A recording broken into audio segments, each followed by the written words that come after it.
વડોદરા શહેરમાં સ્થાનિક સ્વરાજ્યની ચૂંટણી માટે ભાજપ વોર્ડ નંબર 13ની ઉમેદવાર નિધિ પટેલ આજે મતદાન કરવા માટે આવ્યા હતા। લોકોની અપીલ કરતા તેમણે કીધું કે લોકો સમજી રહ્યા છે તેમનું એક એક મત ખૂબ જ જરૂરી છે અને આવનારા 5 વર્ષ તે પરિવર્તનના છે અને લોકોને સમજી વિચારીને વોટ કરવાનું છે। નમસ્કાર, મારું નામ નિધિ પટેલ છે। આપ સૌ અત્યારે જે ઇલેક્શનનો આજે માહોલ ચાલી રહ્યો છે, સન્ડે છે 26 એપ્રિલે, તો ઘણો જ બધાનો પ્રતિસાદ મળી રહ્યો છે।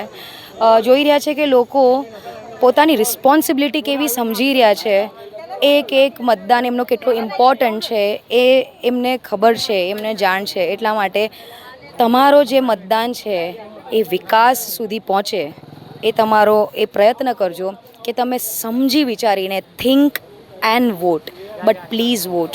18+ એડલ્ટ્સ, સન્ડે છે, યંગસ્ટર્સ જેટલા બી છે, તમારા એક એક વોટ બહુ જ કિંમતી છે અને એ જ તમારો વોટ આ વડોદરાને વિકાસ તરફ લઈ જશે।